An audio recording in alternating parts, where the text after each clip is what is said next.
Today's episode of The Bottom Line is brought to you by First Bank.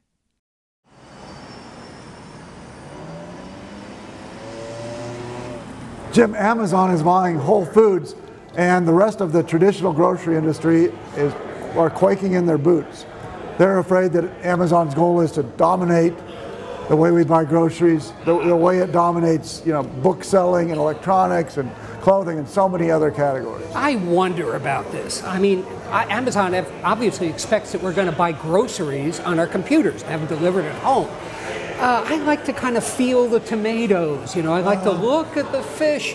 Am I going to trust Amazon to feel the tomatoes for me? I don't think this market is all that big. Well, a couple of points about that. I mean, I think their first goal is to dominate, is to get the leading position in natural and organic foods. Whole Foods has that. Whole Foods has some problems. Their technology is not very good. They're kind of backward on as far as having data about who their customers are and so on. Amazon will fix that, you can be sure. They'll also fix the logistics and probably bring down prices at Whole Foods, which will be good for consumers. As far as, if they try to go bigger in groceries, and will consumers go for it? People said the same thing you're saying about tomatoes. People were saying about sweaters and shirts. Nobody would buy those online without trying them on. Amazon now sells more apparel than Macy's. It's they're dominant in that huge category. I don't eat my shirts, and obviously Amazon is what's killing off brick and mortar retail. Well, for them to get into brick and mortar retail, they're just going to use this as a jumping off point for basically a logistics operation for getting food from the store to your house. Well, food and perhaps other goods. Think about Whole Foods in 40-some major metro areas. They've got some prime locations in high income neighborhoods. Yes. It better be high income. The stores are located right in the heart of where Amazon's best customers are. They can make those stores a sort of connection point for not only groceries, but perhaps other goods as well. Oh, I can't see converting Whole Foods into selling, scarves and boots.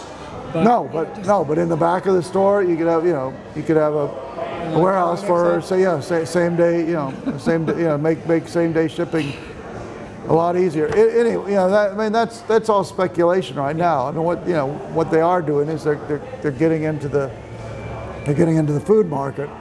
And that immediately knocked down the price of every other publicly held supermarket chain.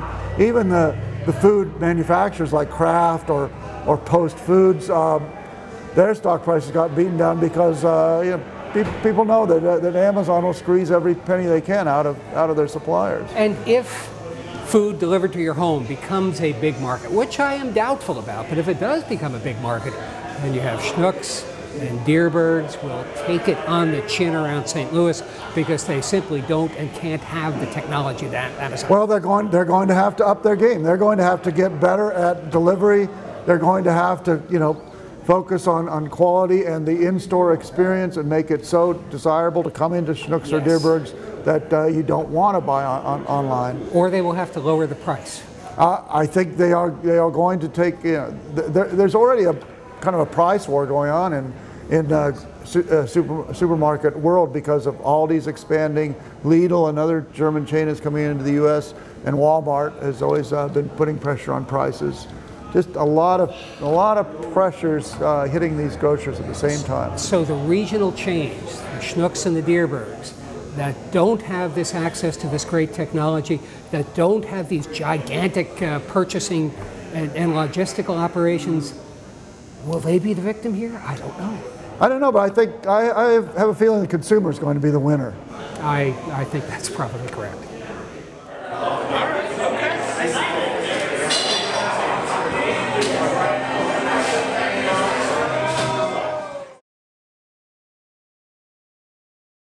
First Bank Wisdom. You don't have to be around for a century to know what counts, but it helps. Let's look ahead.